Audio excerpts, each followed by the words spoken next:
बिस्मिल्लाहिर्रहमानिर्रहीम अस्सलाम वालेकुम। पॉलिटिकल इकोनॉमी का प्रोग्राम दादा पोतो शो लेकर आपकी खिदमत में हाजिर। मैं हूं आपके साथ आपका मेज़बान वसीम अहमद और इस प्रोग्राम में हमारी रहनुमाई के लिए दादाजी हमारे साथ मौजूद होते हैं।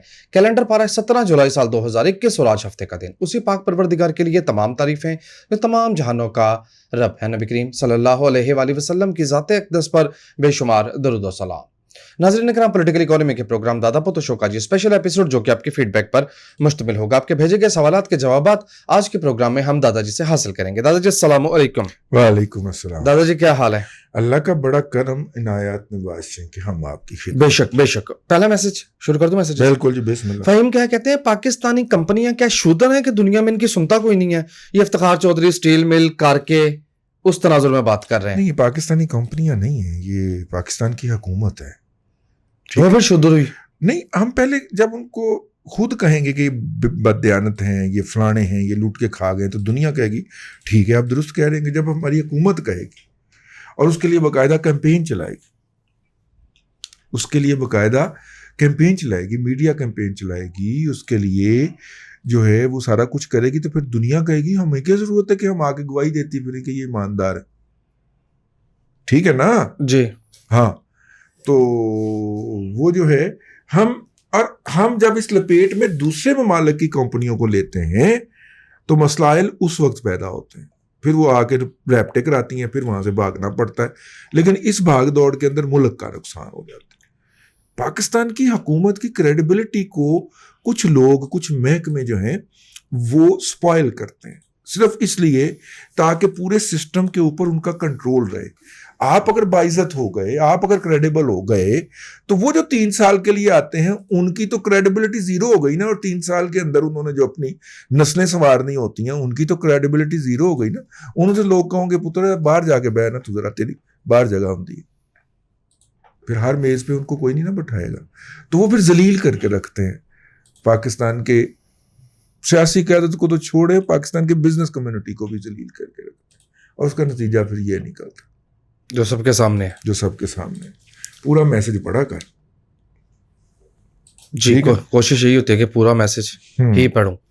अच्छा जी, नेक्स्ट मैसेज में पूछा गया है कि अगर इकोनॉमिक्स के प्रिंसिपल मुख्तलिफ माशरों को मुख्तलिफ अंदाज में उन पे असर अंदाज होते हैं, तो फिर if it does not behave like science hypothesis, फिर ये साइंस का हाइपोथेसिस तो ना हुआ? Doctor Gautam from India. देखिए डॉक्टर साहब, दुनिया के जो आफाकी असूल हैं जब वो लोकलाइज होते हैं तो उनकी एक लोकल शक्ल बनती है। ठीक है, मतलब यार आपने इंग्लिश याद कर ली हुई है जी, लुकना, ठीक है, लुकना, I want to see it, I want to say that. मतलब आपके जो बच्चे और बच्चियां जो इंग्लिश बोलते हैं, हिंदी इंग्लिश, आई मीन उसने भी तो एक ग्लोबल लैंग्वेज का लोकल वर्जन कर लिया ना। अगर लैंग्वेज ने आके लोकलाइज होना है, नजरियात और अकायद ने आके लोकलाइज होना है, तो प्रिंसिपल्स क्यों नहीं? तो असूल भी आके लोकलाइज तो होंगे ना हजूर। मतलब इस पे गौर का तालिब हूं, इसलिए थोड़ा सा इस पे गौर कीजिए। असूल तो अफाकी होते हैं और 2 जमा 2 हर जगह पे 4 ही होता है दुनिया के अंदर, लेकिन लोकल असरात जो उसके आने होते हैं वो उन्होंने भी अपना असर डालना होता है। तो लोकलाइजेशन को ओवरलुक ना किया जाए। जी। मोहम्मद अब्दुर्रहमान पूछते हैं कैरी फॉरवर्ड लॉस क्या होता है? दसो। कैरी फॉरवर्ड लॉस ये है कि एक माली साल में अगर आप की कंपनी को लॉस हो गया तो वो अगले साल की बैलेंस शीट में ओपनिंग अमाउंट होगी, यानी वहां से कंपनी नेगेटिव, मतलब 2 लाख नेगेटिव है, 2 लाख नेगेटिव से वो साल शुरू होगा।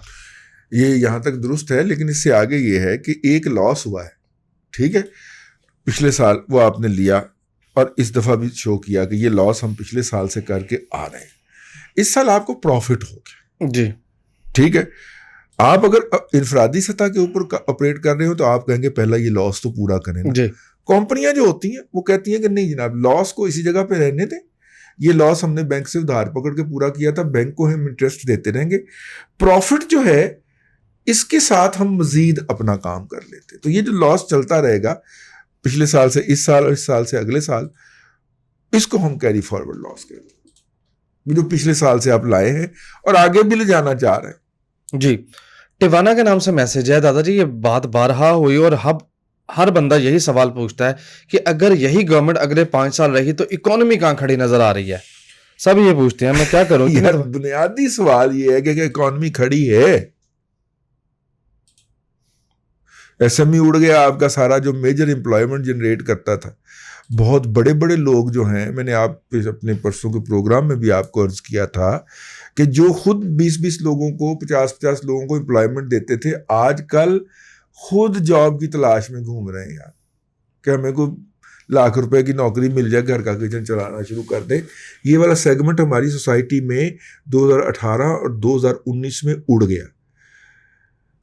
होता है मुआशरों के अंदर, इकोनॉमीज के अंदर ये सर्कल आते हैं, लेकिन उसके साथ क्या हुआ कि यूथिया मजहूल कौमल जाहिलिया लिल अकल लिल महदूद, उनका कायद और उनको मुसल्लत करने वाले हालत डिनाइल में चले गए। उन्होंने कहा कि ऐसी कोई बात हुई ही नहीं है।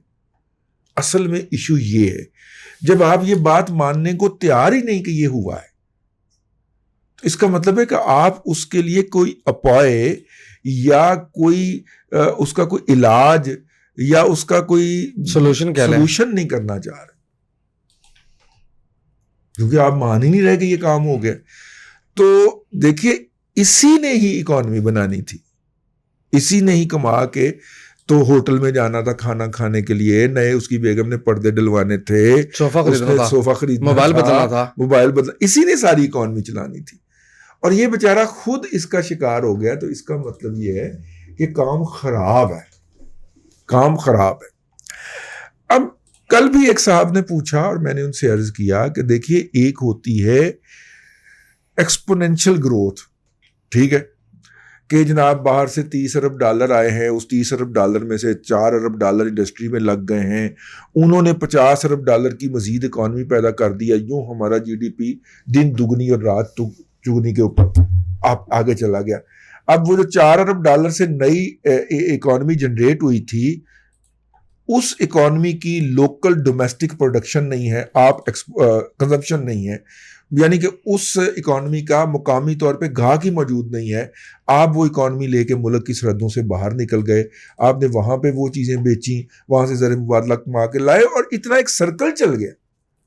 देखे ना, 30 अरब डॉलर इस दफा आया ना इस मुल्क के अंदर, इसमें से 4 अरब डॉलर भी अगर इंडस्ट्री में चले जाते तो हमसे ये इंडस्ट्री संभाली ना जाए। लेकिन होगा क्या, ये 4 अरब डॉलर आएगा, ये 30 अरब डॉलर आएगा, इसमें से जितनी भी इन्वेस्टमेंट होगी वो प्लाटों में होगी जी। प्लाटों में से आप निकाल लें, क्या आपने इंडस्ट्री निकालनी है और क्या इकोनॉमी निकालनी है, नंबर 1 बात। दूसरी बात यह है कि एक होती है नेचुरल ग्रोथ। पाकिस्तान की आबादी की ग्रोथ कितनी है? 2%, 2.2%, 2.2%, ठीक है, 2.2% ग्रोथ है। इसका मतलब ये है कि अगर हम 22 करोड़ के 2.2% लगाएं, इन लोगों ने, किसी ने लड़कपन से जवानी, किसी ने बचपन से लड़कपन में, फिर किसी ने लड़कपन से जवानी में, फिर किसी ने जवानी में जो है वो मिडिल एज में, ये सारा सफर जारी है ना। और इस सफर के साथ हर एक की डिमांड्स बदल भी रही हैं और बढ़ भी रही। बच्चे ने स्कूल में जाना है, वो स्कूल के लिए बुनियादी चीजें खरीदेगा, कपड़े लेगा, जूता लेगा, बस्ता लेगा, किताबें लेगा, उस पर सफर करेगा गाड़ी के ऊपर या रिक्शे के ऊपर या चिंगची के ऊपर। ये सारी उसकी डिमांड जनरेट होगी और वो डिमांड इसी सोसाइटी से लेगा, इसी इकॉनमी से लेगा, यानी इस इकॉनमी को वो पुल करेगा। ये एक पूरा लाखों का तबका होगा ना हर साल, बल्कि करोड़ों का तबका होगा। ये जब इकॉनमी में पुल करेंगे तो उसकी सप्लाई जनरेट होगी। लोग देखेंगे यहाँ पे, यार ये बच्चे यहाँ से बड़ी मुश्किल में गाड़ी पे बैठ के जाते हैं, वो किस्तों पे गाड़ी लेके कहेगा मोहल्ले के बच्चों को मैं छोड़ के आता हूँ, ठीक हो गया ना। या जो कहेगा यार इन 2 गलियों के अंदर से मैं बच्चे लेके जाता हूँ, इस गली के बच्चे के लिए गाड़ी कोई नहीं है, वो एक गाड़ी के साथ नई गाड़ी मिला लेगा, तो इकॉनमी जनरेट होगी। ये वाली नेचुरल ग्रोथ तो जारी है, तो जारी रहनी है, ठीक है। इस नेचुरल ग्रोथ के साथ हम आज अगर चलते रहे तो आज से 10 साल के बाद भी हम इसी लेवल पे खड़े होंगे जिस लेवल पे खड़े। अगर हम चाहते हैं कि लोगों की जिंदगियों के अंदर बुनियादी तब्दीली आए उनके अंदर खुशहाली आए।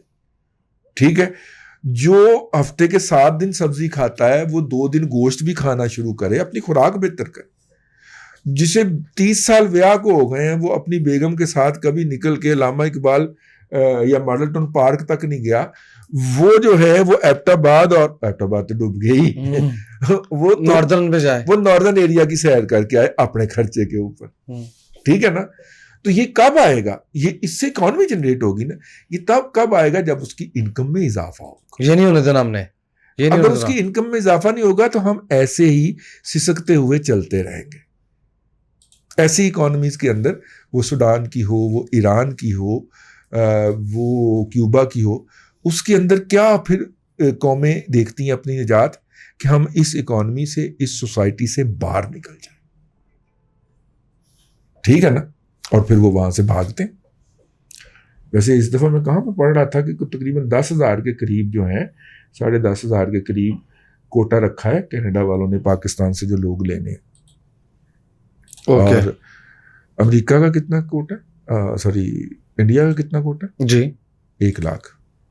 ठीक है, वो 10 गुना हमसे बड़े नहीं है वैसे, या 12 गुना बड़े नहीं है। 8,000 या 10,000 कोटा रखा हमने। लेकिन 9/11 के बाद जो था वो सबसे ज्यादा इमिग्रेशन हुई थी पाकिस्तान से 2002-2003 के अंदर। और कितने लोग गए थे? कितने? 4200 एक साल के अंदर, और वो रिकॉर्ड था 2010 तक 4200 हाँ महज। अच्छा, ज़ाहिर है 4200 के साथ उनकी फैमिलीज भी जुड़ी होंगी ना। ठीक है, मैं सिर्फ अफराद की बात कर, ठीक है, सिंगल स्पाउस। ठीक हो गया।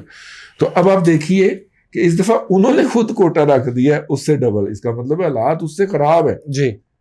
डॉलर नहीं आ रहे, धमाके भी बजाज करने पड़ रहे। तो जिनको डॉलरों की लत लग गई है वो मुकामी सतह पे डॉलर जनरेट करने की कोशिश करेंगे ना, तो इकॉनमी का और रगड़ा निकलेगा। तो भाई साहब इकॉनमी यहां पे खड़ी हुई। ठीक हो गया। हाँ जी। नेक्स्ट मैसेज चौधरी अली का, कहते हैं दादाजी जैसा आप तस्करा करते हैं कोरियन पिकेंटो और दूसरी जो गाड़ियां हैं चीनी गाड़ियां, कोरियन गाड़ियां, क्या जापानी गाड़ियों का बोरी बिस्तरा दुनिया भर से बाशमूल पाकिस्तान गोल होने लगा है? मजीद ये कि कोरियन और चाइनीज कंपनी इनके तज्जिए के मुताबिक कुछ ही अरसे बाद काम निकालना शुरू कर देती हैं और पायदारियत पे सवाल उठा रहे हैं। बिल्कुल ठीक। ज़ाहिर नए हैं इस शोबे के अंदर, तो ये रिस्क तो आपको लेना पड़ेगा। जो आप कम कॉस्ट और ज़्यादा खूबसूरती और ज़्यादा सहूलतों के लिए उनकी तरफ जाते हैं, तो फिर आपको ये तो करना पड़ेगा यार। आप जो है वो मोहल्ले के अंदर अगर अंगूर खरीदने जाएं, मैं अंगूर की वैसे मिसाल दे रहा हूँ, मैंने बड़े पसंद है, तो अंगूर खरीदने जाएं तो आपको 4 रेहड़ियाँ तो घूमते हैं ना। ठीक है ना, तो ये लैपटॉप के अंदर को घूमे ना, आप भी ज़रा अपना रिसर्च वर्क पूरा करें, जाके तलाश करें ना कि क्या हो रहा है। एवं घर बैठे थे ना अभी तब से करे जाइए। यस, कोरियन जो हैं, चाइनीज जो हैं, इन्होंने अमेरिका के अंदर जापानी गाड़ियों की मंजी ठोक दी है, जो कि सबसे बड़ी मार्केट है गाड़ियों की, और जिसके ऊपर के राज किया है जापानीज ने। ठीक है ना, तो आपका और मेरा मुल्क क्या चीज़ है। वो अलग बात है कि दुनिया भर के अंदर पेप्सी नंबर 1 पे सॉरी कोक नंबर 1 पे होती है, और पाकिस्तान में पेप्सी नंबर 1 पे होती है क्योंकि जर्नैल के पुत्रों की होती है जी। ठीक है, ये अलग बात है कि गंधारा निशान जो है, जितने फ्रॉड उसने किए हैं नई गाड़ी के नाम के ऊपर आज तक इस कौम के साथ, लेकिन उसका बिगड़ कुछ नहीं सकता क्योंकि वो भी एक साबिक जर्नैल साहब के बच्चों की होती है। तो इसलिए मैं अर्ज कर रहा हूं कि हमारे डायनामिक्स थोड़े से डिफरेंट हो सकते हैं, 100% डिफरेंट नहीं हो सकते। पेप्सी साफ हो गई ना, जर्नैल के पुत्र कोरियन पार्टी ने बेच के निकले, साफ हो गई ना, वाइप आउट हो गई। तो कितनी देर तक आपने आर्टिफिशियली उसको सस्टेन रखा? हालांकि जब उसकी सफाई का आगाज हुआ है, रिजवान साहब जो उसके कंट्री मैनेजर आए थे, अब तो माशाल्लाह बड़ी तरक्की कर गए, अल्लाह ताला उनको ऊपर ले गया। ऊपर से मुराद है कि रीजनल सतह के ऊपर वो है कर चले गए। उनका यही कारनामा है ना कि उन्होंने जनाब पाकिस्तान से आके पेप्सी का बोलोराम कर दिया। तो अब जो पेप्सी जो है वो जर्नैल के पुत्रों ने भी भेज दिया किसी पार्टी को, समझ कर लो, मतलब कि ना लेदा के लेके, क्योंकि मुनाफा। लेकिन उसका जवाल जो था वो अंकल के दौर में ही हुआ था, अंकल मुशर्रफ के दौर के। कहना ये चाह रहा हूं। जी अपने अंकल की मौजूदगी भी नहीं बचा सकी कि आर्टिफिशियली आप किस तरह उसे मेंटेन कर सकते हैं। Same is the question, same is the response and same ये कि आर्टिफिशियली चीजें रखी नहीं जा सकती। जापान को मोनोपोलाइज करने की हमने इजाजत दी जापानी गाड़ियों की सूरत में। जापान के अलावा जो भी गाड़ियां पाकिस्तान में आने की कोशिश हुई, जापानियों ने उनको नहीं चलने दिया।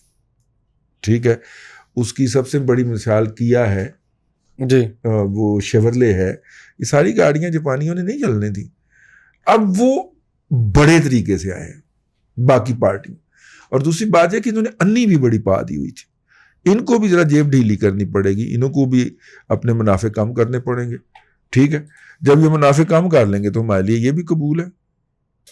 जी नेक्स्ट मैसेज पढ़ो। जी पढ़े। रजी बाबू का मैसेज है, कहते हैं दादाजी क्या हम सब के परेशान और अफसुर्दा रहने की एक वजह यह नहीं है कि हम सियासी मौजुआत और मामलात में बहुत ज्यादा इन्वॉल्व हो गए हैं? इसके लिए हर दौर के अंदर मुख्तलिफ वजूहात होती हैं। मसलन हमसे पिछली नस्ल जो थी वो उस वक्त उदासी की और वो फिल्में देखती थी क्योंकि वो ताज़ा ताज़ा वहाँ से हिजरत करके आए थे। दुख अच्छा लगता था उन्हें दुख अच्छा लगता था। वो बेसिकली उसके रूप के अंदर अपने दुख को रो रहे होते थे, इसलिए ट्रेजिक हीरो पाकिस्तान में प्रीमियर और सिर्फ आप कहेंगे कि वहां से जो हिजरत करके आए थे वो तो तादाद में इतने नहीं थे। नहीं, आपका क्या ख्याल है कि यहाँ से जो हिजरत करके गए थे, यहाँ से जो माइग्रेट करके उधर को गए थे, उनकी क्या मुकामी ताल्लुक नहीं था? उनकी भी तो मुकामी मोहब्बतें होंगी ना। यहाँ पे वो लोगों के साथ सदियों से अपने आबाओ अजदाद के साथ की वजह से रह रहे थे, तो उनकी भी तो लोकल मोहब्बतें थी ना।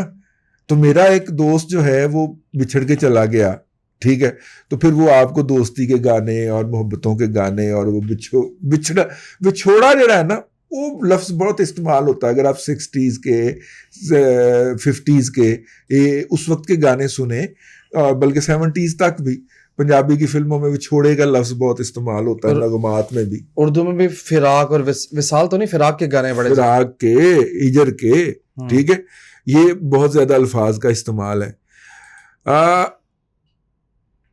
हम जो थे वो हासे की तरफ कब मुड़े जब ज़ियाउल हक साहब का मार्शल लगा। इतना ज़हनी टॉर्चर हो गया हमारे ऊपर। पाकिस्तान की जो क़यादत थी उसको उन्होंने बराह रास्त ही लटका दिया, ठीक है, भुट्टो साहब को। भुट्टो साहब के बहुत बड़े नाकदीन भी हैं, इसी सोसाइटी में मौजूद हैं, थे भी और रहेंगे भी। लेकिन बहरहाल वो नुमाइंदा थे पाकिस्तान के अंदर सिविलियन हुकूमत का। खैर नाज़मुद्दीन को तो हमने मारा तो पता भी नहीं चलने दिया ना, वो तो उस वक्त तक हम इतने दीदा दलेर नहीं हुए थे। इसके बाद तो फिर दीदा दलेरी शुरू हो गई ना, क्या लो फिर, ठीक है, सामने आ गया ना, सब कुछ खुल के सामने आया। तो इसलिए फिर मेरा मतलब है कि फिर हम पागलपन का शिकार हो गए, और बाकी लोग अपनी खुशियों की वजह से कि उनको तरक्की मिल रही थी उस वजह से मज़ाहिया फिल्में बनाते थे। हम पागलपन की वजह से जब, ठीक है, हद से बढ़ता है गम, तो फिर पागलपने का शिकार होकर हमने हंसना शुरू कर दिया। अब मज़ाहिया और वो तरबिया जो है वो चीज़ें चलती हैं। जी नेक्स्ट मैसेज गुल अहमद का। आपने पूछा कि दादाजी मईशत तबाह कर दी, इससे मुतल्लिक आप बात नहीं करते, सज्जनों से मुतल्लिक आप सवाल लेते नहीं, क्या आप ये भी नहीं बता सकते कि सालार साहब का कोई बेटा भी है? अगर ये सवाल भी ममनू है तो बता दें। नहीं, उनका बेटा है, दुबई में लॉ की प्रैक्टिस करता है। अच्छा, और बहुत अरसे से करता है। तो ये मेन बोलो ये हमारे दोस्त जो हैं, प्लाजा किसका है? नहीं, उनका तो नहीं है दादाजी, फिर किसका? बराह रास्त तो नहीं है। बहरहाल ये तो वो मिठू साहब का ना, जिसका नाम लेने के ऊपर वो इमरान खान साहब को फिर माफी मांगनी पड़ी थी, वो जो एंकर है, ठीक है ना। दादा बताओ ये यशी है, नाम ले ले, किसी से माफी? हाँ, चुका तो दादे नहीं जाना ना, गड्डी ते दादे जी ठुकनी है ना। मेरी गाड़ी के करीब नहीं आना, मेरी नई गाड़ी है ना, ना ना हार्ट अटैक आ जाएगा। गड्डी ते दादे जी ठुकनी नहीं भाई। वो पिछले दिनों एक साहब बता रहे थे, वो उनसे मिले हैं, मिल के आए हैं बकायदा। तो वो साहबजादे हैं, वो लॉयर हैं, ठीक है यार, कमाल दी गल, वो लॉयर है, लॉ कॉन्स्टिट्यूशन के ऊपर, और लॉ में सबसे वीक है सारे। दादाजी कानून साजी देख ले, बाकी लोग खुद समझते हैं। तो उनका चैम्बर है वहाँ पे, बहुत हैवी चैम्बर है, इंटरनेशनल को ग्लोबल चेन है, उसके साथ वो एसोसिएट। नवाब लियाकत अली खान की औलाद किधर है? हैं? नवाब लियाकत अली खान साहब की औलाद जो थी वो फिर मसाइल जरा कंट्रोवर्शियल हो जाते भगा हैं। दिए सारे, बस यही बात है। राना लियाकत अली खान मतलब कि वैसे तो जो मीर जाफर और मीर सादक की औलादें भी इस वक्त अमेरिका में होती हैं, वो भी पाकिस्तान में मौजूद नहीं है, ठीक है ना। वो जो था मिर्जा सिकंदर मिर्जा जो था वो आखिरी दाना था ना, वो पोता था कि पड़पोता, मेरा ख्याल पोता था मीर सादक का, मीर जाफर का पोता था सिकंदर मिर्जा। तो सिकंदर मिर्जा के बाद उनकी फैमिली का कोई फर्द यहाँ पे नहीं ठहरा, अपने मालिकों के पास चले गए, ठीक है। और पहले मेरे ख्याल बरतानिया गए, उसके बाद आजकल अमेरिका होते हैं। वो व्लॉग अपना लिखता है भाई, वो फेसबुक के ऊपर उसने बड़ी डिटेल से एक दिन व्लॉग लिखा था, मेरे हत्थे चढ़ गया, ठीक है। मैंने कहा तो कुछ नहीं, लेकिन मैंने पढ़ा कि ये आजकल क्या कर रहे हैं जी, अय्याशी कर रहे हैं, ठीक है जी, बात हो गई कंप्लीट बात, ठीक है। तो बात क्या थी इनकी? लगा देखें जी, हमने आपका सवाल ले लिया है, ठीक है। राना लियाकत अली खान और पहली वाइफ और ये सारा फिर वो मसाइल पड़ जाते हैं। दूसरी बात यह है कि गद्दार कहने की पहली रवायत किसी को, ठीक है ना, वो जनाब लियाकत अली खान साहब ने डाली थी। लेट्स एडमिट यार, लियाकत अली खान साहब ने ये गंद ना घोला होता ना, पता नहीं उनके कान में किसने फूंक मारी थी। अयूब खान को रास्ते भी लियाकत अली खान साहब ने ही फराहम किया था, ठीक है ना। कायद चीखता रहा गया 2 नंबर आदमी हो, ना करी, लेकिन लियाकत अली खान साहब ने अपने इक़्तिदार के अंदर अंधे होके ख्वाजा नाज़मुद्दीन के ऊपर गद्दारी का इल्ज़ाम लगाया और उसके लिए ये लफ्ज़ इस्तेमाल किया कि he is an Indian agent let loose by, नहीं, he is a agent let loose by Indians. वहां से ही इज़ ट्रेटर, ये अल्फाज हैं फ्लोर पे खड़े होके लियाकत अली खान साहब ने बोले थे ख्वाजा नाज़मुद्दीन के लिए, जो वजारत उज़्मा बंगाल की कुर्बान करके शामिल हुआ था पाकिस्तान के अंदर, फिर और आखिर में उसको भी कत्ल किया गया था। ये तारीख बताएगी किसी दिन। मोहतरमा फातिमा जिन्ना और ख्वाजा नाज़मुद्दीन दोनों कत्ल हुए थे, ठीक है, क्योंकि वो सिविल सुप्रीमेसी की बात करते थे। तारीख ने इतना तो सबक सीख लिया ना कि पहले खुजैर दे के फिर आप ही रोला पाई ताकि मरन लगा जे, इनू बाहर काल दे, मरन लगा जे, इनू बाहर काल दे, आप ही रोला पवाई था। चले हम इतनी जद्दोजहद के बाद इस लेवल तक तो पहुंचे, आगे भी चले जाएंगे। तो मेहनत जारी रखिए, अल्लाह आपको आसानियां अता करे और आसानियां खल्क़े खुदा में तकसीम करने की तौफीक। आमीन दादा जी, बेहद शुक्रिया। नाज़रीन करम, पॉलिटिकल इकोनॉमी का प्रोग्राम दादा पोता शो और ये स्पेशल एपिसोड जो कि आपकी फीडबैक पर मुश्तमिल थी, आप देख रहे थे। मैं उम्मीद करता हूं कि आज का प्रोग्राम आपको पसंद आया होगा। अपने मेज़बान वसीम अहमद को दादाजी के साथ इजाज़त दीजिए। हफ्तावार तातील के बाद इंशाअल्लाह अज़ीज़ आपसे मुलाकात होगी पीर को। तब तक के लिए अल्लाह हाफ़िज़।